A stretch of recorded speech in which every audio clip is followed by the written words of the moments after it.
Аллах Таала макталар жана пайгамбарыбыз Мухаммад саллаллаху алейхи ва салламга салам, салаваттар болсун. Бүгүнкү ала турган сабагыбыз бул түнкү намаз. Кыямул лайл. Кыямул лайл азыркы учурда субхана ушунчалык адамдардын ыйманы төмөн түшүп кеткендиктен биз үчүн бир жомок сыяктуу болуп калды да. Мурун алгач өткөн адамдар кылып, кийинки адамдардын баардыгы кылбай калгандай болуп эле ушундай болуп калды да. Жок, андай эмес болуп атканда. Азыркы учурда да көпчүлүк адамдар бар. Кыямул лайлы намаз окушат. Жада калса кээ бир адамдар бар. 6 мал намаз окуйм дейт да. Алтынчысы эмне десең, алтынчысы бул түнкү намаз дейт да. Кээ бир карапайым адамдар бар чын. Бирөө алар бирдекени кылам деди, кылат да. Мен бир жолу бир унага олтуруп калдым бир адам менен. Анан намаз окуйсузбу десем, о намаз окуйм дейт. Анан канча мал намаз окуйсуз десем, 6 мал дейт да. Негизи 5 эле мал намаз фарз болгонго десем, ооба бирок мен 6 мал окуйм дейт да. Алтынчысы кайсы десем, алтынчысы бул такажжуд дейт да. Субханалла. Ушундай кээ бир адамдар бар асында Аллах Таала ыйман келтиргенде, ушундай ыйман келтирип бирдекени укту, болду ошону кылат да болду. Алар амалсыз таштап койбойт экен да. Уктубу? Аллах Таала буйруганбы? Исламда барып, алхамдулилла болду ошону. Кылганда да таштабайт экен анчы. Бүгүн кыла турган амалыбыз кыямул лайл. Кыямул лайл дегенде адамдар башкача ойлойт. Субханалла, түнкү намаз бул. Буну ким окуйт эми? Өзгөчө азыркы учурда элдин баары тирлик менен алек болот учурда ким окуйт деп.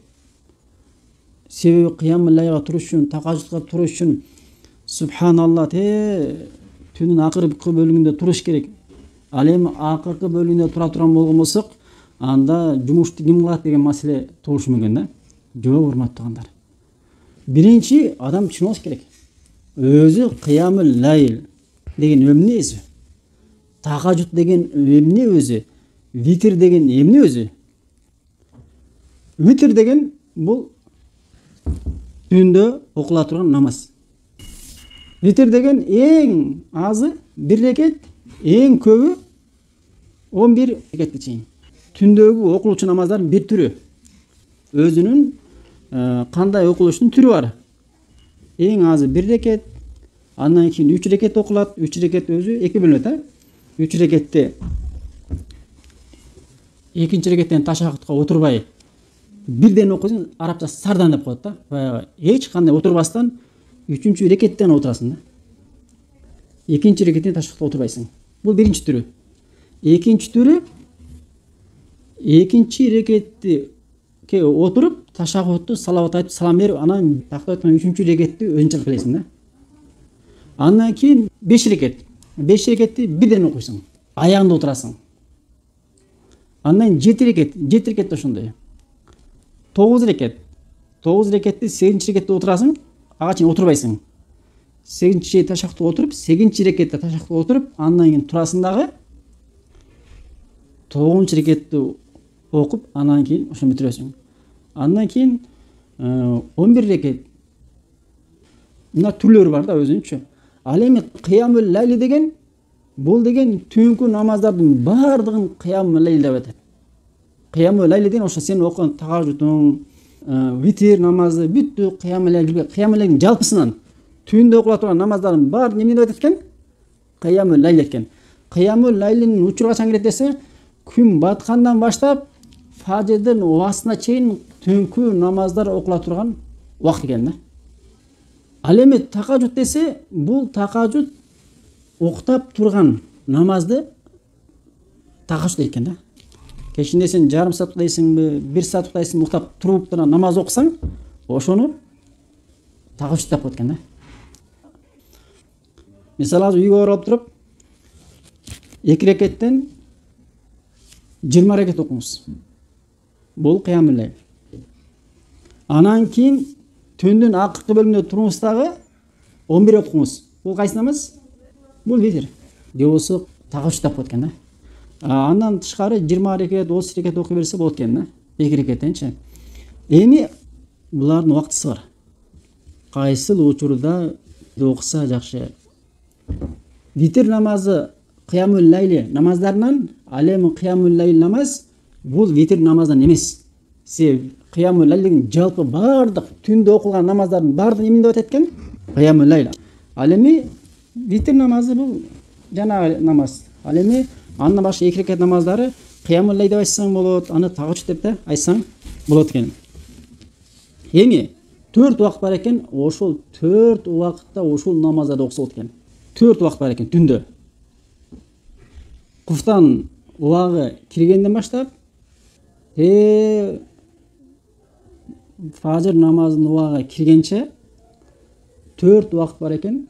Ошол 4 убакытта витр намазын же болсо кыямул лайлы окуса болот экен. Бири-биринин соонда ыкшыра экен. Мисалы, ошонун биринчи убактысы. Биринчиси Давуд алейхиссаламдын намазы. Давуд алейхиссалам түндүн жарысына чейин уктап, андан кийин түндүн 5-чи баягы куфтандан баштап фажыр намазына чейинки убакытты 6га бөлөйлү. Куфтан намазы кирди да, киргенден баштап фажыр намаз киргенче кире турган убакытты 6га бөлөйлү. 6 убакытка бөлүлү. Ошондо силерге точно билет. Себеби Давуд алейхиссалам алдыңкы 3 убактысында уктаган. Биринчи убактысында, экинчи, үчүнчү убактысында уктаган. 4-чү убактында тургандагы 4-чү, 5-чи убактысында намаз окуган экен. Хадисте эмне дейт? Ахаббу салат илаллах азza ва жалла салату Давуд алейхиссалам дейт. Аллах таала эң сүйкүмдүү намаз бул Давуд алейхиссалам намаз дейт.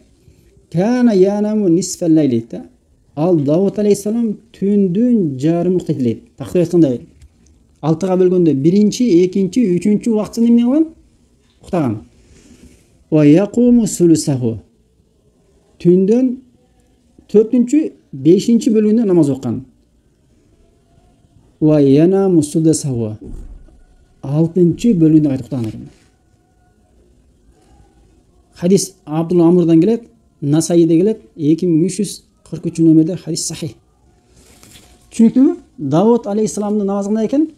Түндү 6га бөлгөндө куфтан убакыт киргенден баштап алдыңкы 3 бөлүгүндө уктаган, 4-чү, 5-чи бөлүгүндө намаз окуган, кайта 6-чы бөлүгүндө эмне кылган?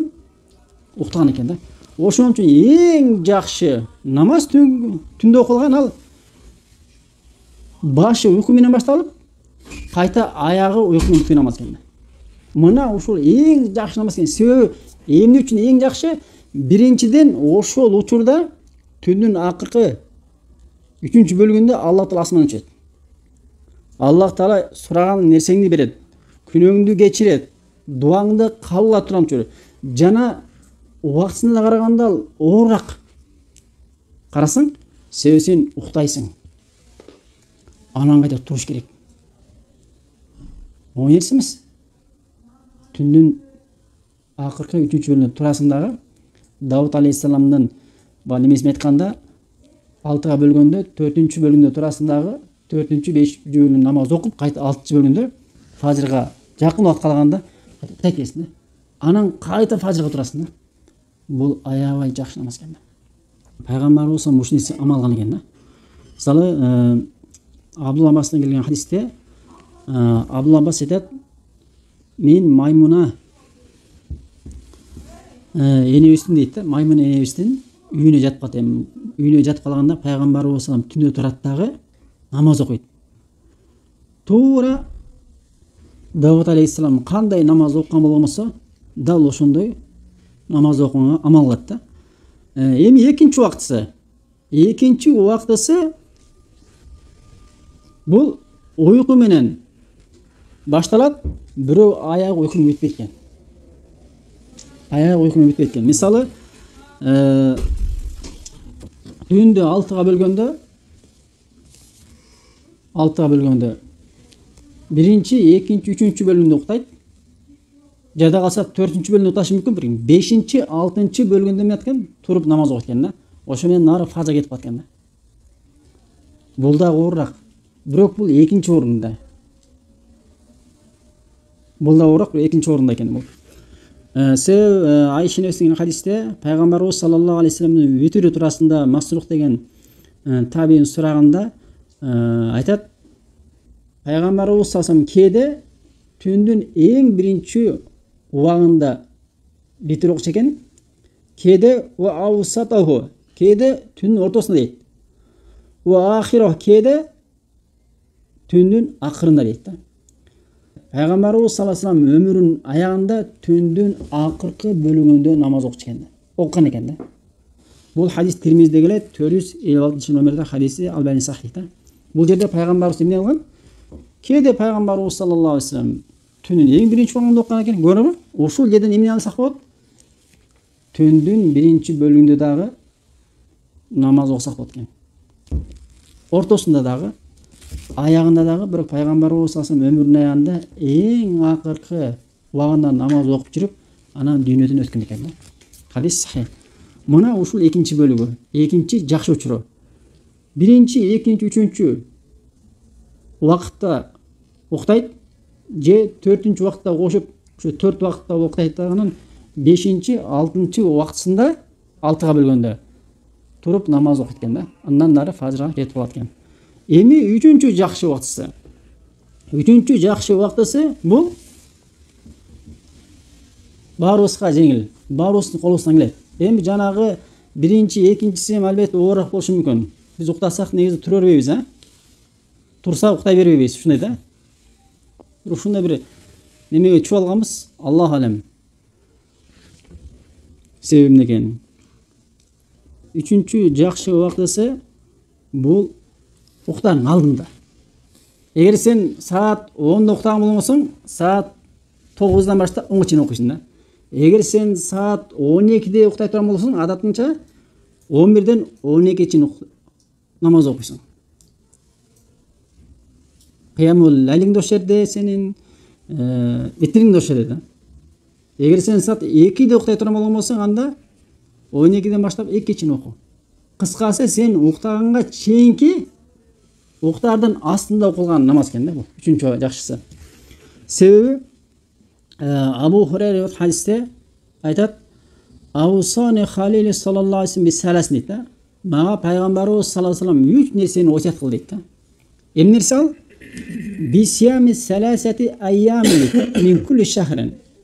Ар бир айда 3 күн орозо кармашты осият кыл дейт. 13-чү, 14-чү, 15-чү күндөрү да. Бул кайсы ай менен? Хижри ай менен да. Экинчиси ракатай духа. Духа намазын. Күндө күн чыккандан кийин духа намазын. Келүү ишрак дейт, Салатул ишрак дейт. Салатул духа айырмасы жок. Духа намазы дагы, ишрак намазы экөө бир намаз да. Жана ошондой эле уктаардын алдында намаз окууну осият кыл дейт да. Уктаардын алдында деген ушул да.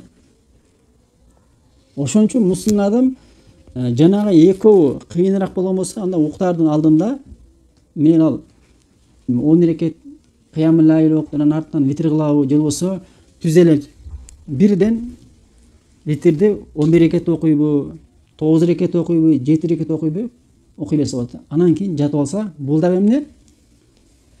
Кыямул лайлга кирет экен. Кыямул лайлга кирет экен. Себеби кыямул лайлдын убактысы качан башталат? Күн баткандан башталат да. Эми 3-чү убактысында да бир далил, жана хадис Абу Хурайранын хадиси Муслимде келет, 721 номерде. Ушул 3-чү убактысында да бир далилдердин бири Абу Катададан келген хадисте пайгамбарыбыз саллаллаху алейхи ва саллям Абу Бакир бин Омардан сурайт экен да, түнкү намаздарын. Эми бул биз үчүн чоң нерсе да. Абу Бакир кандай намаз окуган, жана качан окуган, Омар качан окуган, кандай окуган, бул деген пайгамбарыбыз саллаллаху алейхи ва саллям жанындагы эң жакшы сахабалардан да. Пайгамбарыбыз саллаллаху алейхи ва саллям кала ли Абу Бакир мата тутиру. О Абу Бакир, сен качан витриңди окуйсуң деп сураганда, Абу Бакир уйтиру мин аввал лайли дейт да. Мен түндүн эң биринчи убактысында окуйм дейт экен да. Тактап айтканда уктаардын алдында окуйт экен да. Абу Бакир уктардын алдында. Ва кала ли Омар мада тутиру. Омарга сен качан витриңди окуйсуң деп сураса, Омар Хаттаб мен түндүн эң артында окуйм дептир. Омар.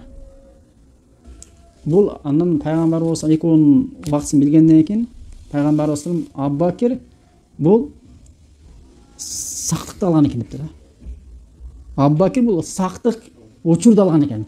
Уктардын алдында сен витриңди окуп алсаң, алхамдулилlah сактыкта бул деген. Уктасаң турбай калышы мүмкүн. Ал эми бул Омар кичине оорун алыптыр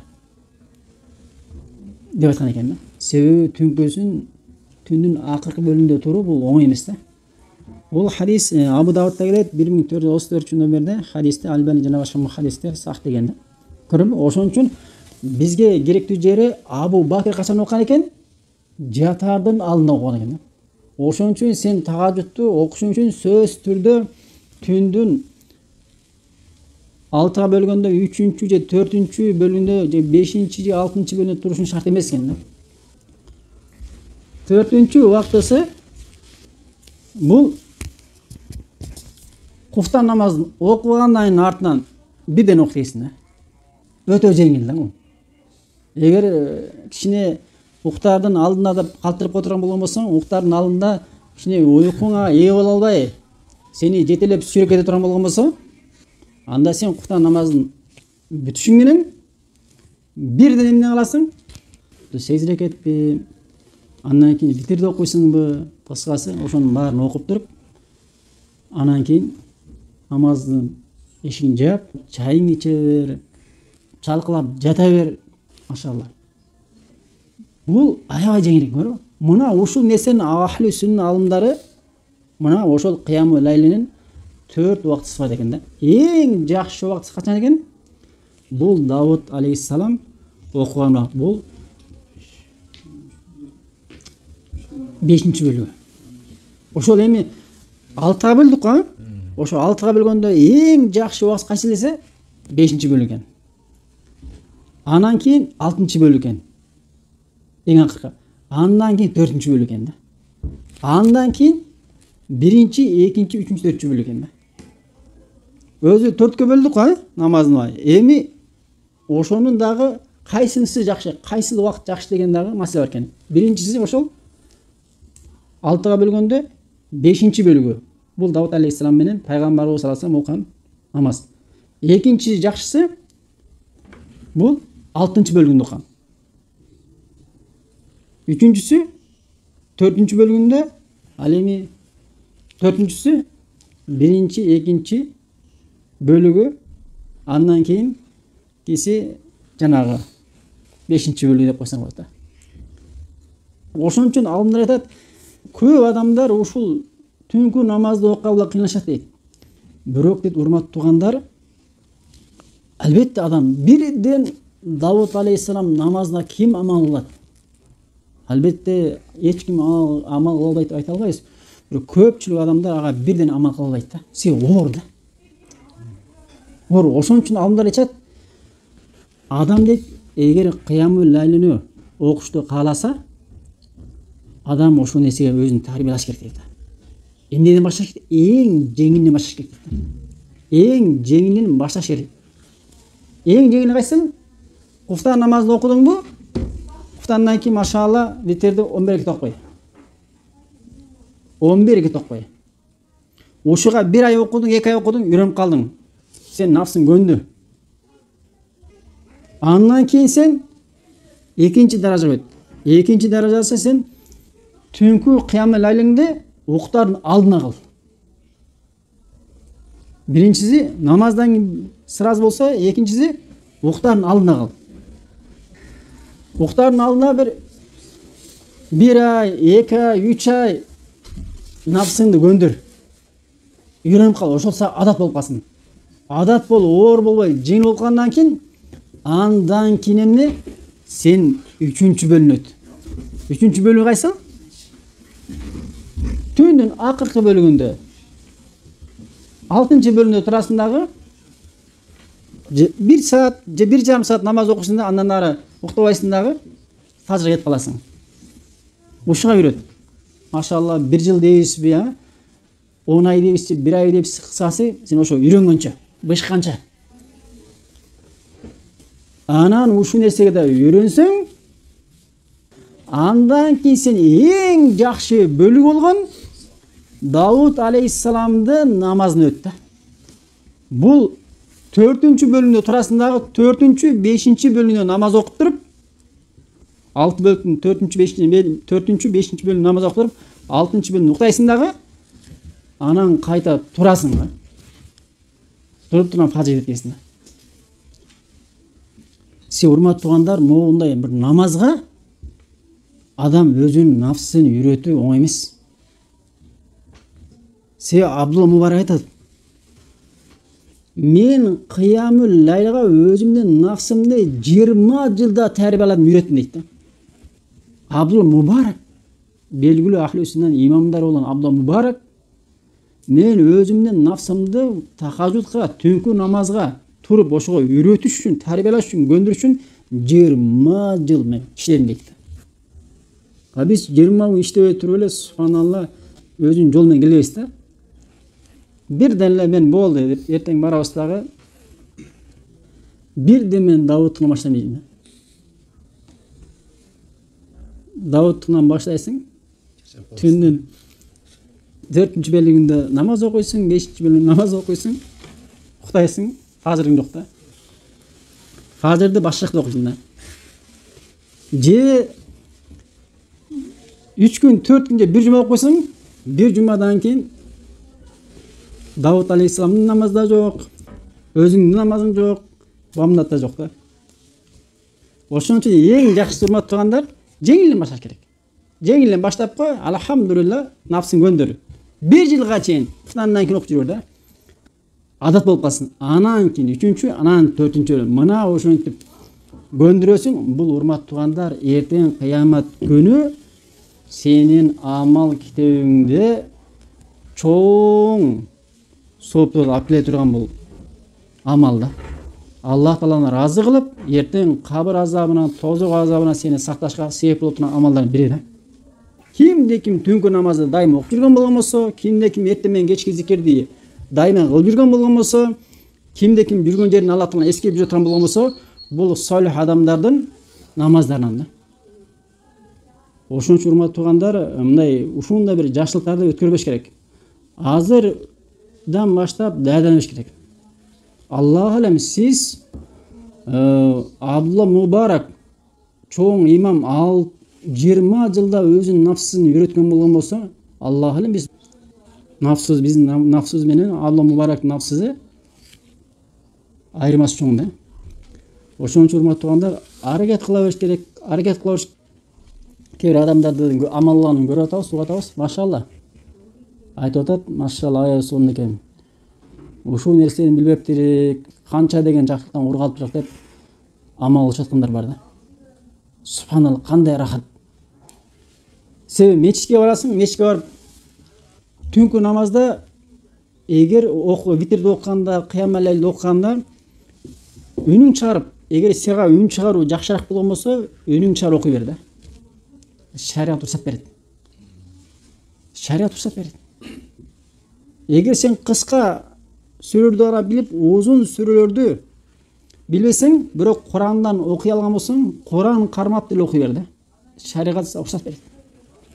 Айша энебиздин асары келген да. Сен өзүң жарым пара билесиң, бирок Курандан тез окуй аласың. Куранды кармап ал дагы, машалла, 1 пара, 2 пара оку. Күндө сен субханалла 1 парадан окусаң, 30 күндө 1 жолу сен Куранды катым кыласың. Сенин биянан ибадатта кылып атасың, Куранды тезде окуп атасың, ошо менен Кураның да жатталып атат, бышып атат, же жаттаган нерсең кайталанып атат. Аллах акбар, чоң немат урматтуу туугандар. Көрсөңбү? Эгер үн чыгарган сен үчүн жакшы эмес болгон болсо, анда иштен оку. Ал эми үн чыгарган жакшыраак болгон болсо, анда сырттан оку да. Шариат уруксат берет. Ошон үчүн кечинде негизи үн чыгарып окуган жакшыраак. Себеби үн чыгарганда адам окуп аткан нерсесин угат. Эгер түшүнгөн болгон болсо, анын маанисин сөзсүз түрдө ойлонот да. Анан биз көбүнчө мындай болуп атат намаздарыбызчы. Рамазан деле бир имамдын артынан барып намаз окуйбуз. Деп иманыбыз көтөрүлүп, машалла дейбиз да. А бирок башка учурда окуган намаздарыбыз көбүнчө купуя. Бешим намазы, асыр намазы купуяда. А жария намаздарда фажр намазы, шам намазы, куфта намазы, жария намаздарчы. Анан ушул үч учурда эгер мечитке сен барып мечитте намаз окусаң, алхамдулилла, биринчиден. Экинчиден, ошол учурдагы чыккан имам кайсыл сүрөнү окуйт жана кандай окуйт. Көбүнчө имамдар, көбүнчө албетте баары эмес, кыска сүрөлөрдү окуйт дагы, бул бүтүрүп коет. Сен бир рахаттана албайсың ал жерден. Жада калса мечитке барганда бир узун сүрөлөрдү окуса, артынан тура алып, машалла, жакшы окуса рахаттансаң болот да. Аллаху акбар. Намазда Аллах тааланын рахматы, сакинасы түшүп турат. Имамдын артынан тура алып, бир жакшы бир кыраат менен окуган болгон болсо, Аллах тааланын өтө узун эмес, өтө кыска эмес сүрөлөрдү Аллах рахаттансаң болот да. Бирок андай рахат ала албайсың. Кыска сүрөдү окуйт дагы, руку да кыска, сажда да кыска. Сен жада калса намазда важип болгон субхана раббил аала, субхана раббил азим дегенди бир жолу айтыш сен үчүн даже мүмкүн болбой калышы мүмкүн да. Кээ бир мечиттерде, албетте бар эмес да. Анан сен кантип рахат аласың? Ошон үчүн сен ушинтип жүрө берсең, өмүрүңдө намаздан рахат алып өтүп кетесиң да. Жада калса сенде ушундай нерсе болуп калышы мүмкүн. Бул намаздан рахат деле албай калды. Намазда өзү рахат барбы деген нерсе туулушу мүмкүн, суроо сендечи. Сен намаздан рахат албай жүрөсүң. А болбосо алымдар билесиңер, өткөндө биз сабакта айттык го, кимде ким намаз окуп намазынан рахат албаса, анда ал билсин, анын намазында бир кемчилик бар деп айтышкан. Себеби кайсы бир мусулман намаз окуса, Аллах тааланын астында бир ибадат кылып атат да. Аллах тааланын астында ибадат кылган кулуна Аллах таала эч кандай бир рахат бербей, аны жөн гана койбойт дейт. Аллах тааланын астында бирөө намаз окуса, чын ыхластан, Аллах таала анын жүрөгүнө ыхласына жараша рахат берет экен да. Бирок кайсы бир мусулман намаз окуп деп рахат албаса, анын намазында бир нерсе бар дейт. Ошон үчүн биз эгер намаздан рахат албай аткан болгон болсок, анда бир нерсе бар. Же ыхлас төмөн, же намазда башка нерсе менен болобуз, же намаз туура эмес окулат да. Мен айтып аткан максатым, жамаат менен окуп рахат ала албасаң, эми көпчүлүк учурда рахат ала албайсың, чындыгын ал көрүп аткан нерсе да. Кыска окулат, тез окуп эле субханалла бир намазда башкача кетет да. А үйүңө келгенден кийин өзүң машалла. Комнатага кирип ал дагы бир пара оку, 2 пара оку, 3 пара оку. Аллаху акбар. Бир күн, 2 күн рахат албашың мүмкүн. Бир 3-чү, 4-чү күнү эгер сенин ыхласың чын эле бар болгон болсо, рахат ошол жерден көрөсүң сен. Аллах таала сени сөзсүз рахат сени кой бербейт да. Сен ошол рахатты көрүп алсаң, урматтуу тууганым, ошол түнкү намазда рахат көрүп алсаң, Аллах акбар, сен бул дүйнөнүн рахаты сен үчүн билмей алат. Болгон биз дүйнөнүн рахатын көрүп алганбыз, диндеги намаздан рахаттар бизге сезилбей калган да. Себеби дүйнөнүн рахаты бар, билмейлесиңер. Содан кайта-кайта жүрүп атса, 5 минуттер кайта-кайта кассага чөйлө, товарлар нары кетип, бери келип айлап аткан болгон болсо, мындай рахат өмүрүмдө көрө элек болгон болчумун мен. Не деген рахат? Акчасы көбөйса, бир өзүнчө бир бактылуу боло берет да. Бактылуу болгон сезиле берет ал. А бирок намазда рахат чыныгы руханий жүрөктүн рахаты да. Мына ошол рахатты биз билбей атабыз. Эгер ошол рахатты биз сезсек, билсек, жүрөктөгү руханий рахатыбыз биздин көзүбүздүн рахатына караганда жогору турат да. А дүйнөдөн рахат алганда биздин көзүбүз эле рахат алат. Акча көбөйүп атат, товарлар көбөйүп эле, бияк көбөйүп эле, баары кетип аткан болгон болсо, көзүң сүйүнүп эле, элдер сени карап эле мынтип аткан болгон болсо, эмне деген рахат деп эле өзүңдү карманылбай калышы мүмкүн да. Бул көздүн сүйүнүчү, көздүн рахаты. Жүрөктүн рахатын адам сезгенде көздүн рахаты ага көрүнбөй калат да. Көрөбү? Мана ошондо урматтуу. Биз деген көздүн рахатын билет экенбиз да, бирок бияктагы көкүрөктүн, жүрөктүн рахатын сезбей калган экенбиз да. Ошон үчүн биз намазга бул умтулуш жок. Эгер мындай ишенбесеңиздер, мына бүгүндөн баштап, же эртеңден баштап чын эле куфтандан кийин болобу, бирден, же болсо жатардын алдында болобу, 11 рекет, же 20 рекет окуңуздар, бир пара кеминде. Ошентип бир жума окуп көрүңүздөр, анан иншалла көрөсүздөр да. Бир жума эң кеминде жакшынакай чын ыкластан окуп көрүңүздөр.